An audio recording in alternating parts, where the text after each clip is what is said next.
So me, my dad, and my brother went to a lovely little place in Brookfield called the Taste of India. When we went there, it was their buffet where you could sample more things. I thought this would lead to a far more dynamic experience than just trying one singular dish. But we had multiple, and we got to get different people's inputs on it, merely my family. So my family has had Indian food before, but not all the dishes. It's usually a little more expensive, and this gave us a far broader approach. We could try more of a cuisine that we may not always get to enjoy because you don't really have a lot of Indian culture in Wisconsin.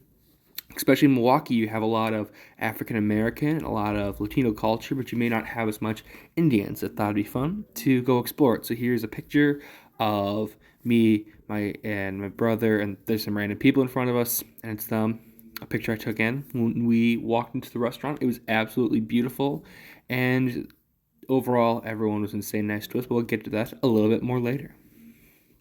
Next up, the food.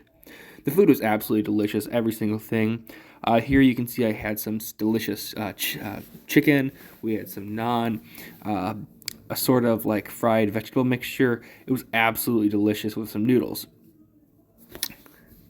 Next up, we have some other delicious food, Min Vada. It basically was these little honey things. This one was special indeed because it was kind of like a sour bread. It was like a sourdough bread with like curdled milk. It was really interesting. It wasn't sweet, but it was in the dessert area. It was very special.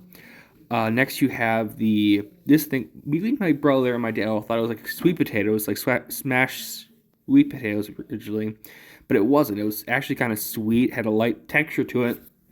We found out that it was actually made out of ghee, which is butter, sugar, and a wheat. If you ever had malto meal for breakfast, it's basically a chocolate version of that. But it was very delicious, actually.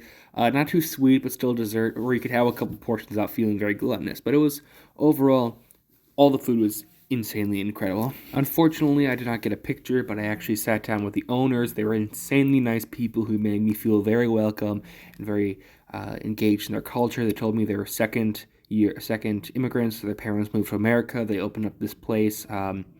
They were separate, but then they got married. They opened up this place, and it was really sweet to kind of see their dream to come together.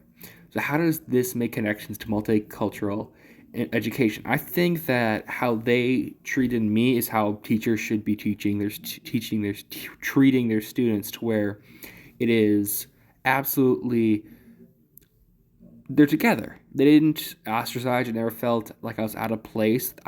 They were more than happy to experience other cultures, and I still had my culture, but they really helped teach it in a positive setting. I think all of us went in there with a very open mind. We weren't very sad and disgruntled that, oh, this doesn't taste good, this isn't something I know, but instead we were very open-minded. So when you're teaching multicultural education, it's good that you don't have to lose yours. You can still have more of a tossed salad versus a melting pot, as America still has, where you can have all your individual cultures and they can mingle a little bit, but still good to remember your own culture and experience other people's, because variety is the spice of life after all. I think it was interesting trying some things that most people may not necessarily try, like goat and such we had, or these other things that were very alien to my palate, but it was good to see and good to explore other cultures.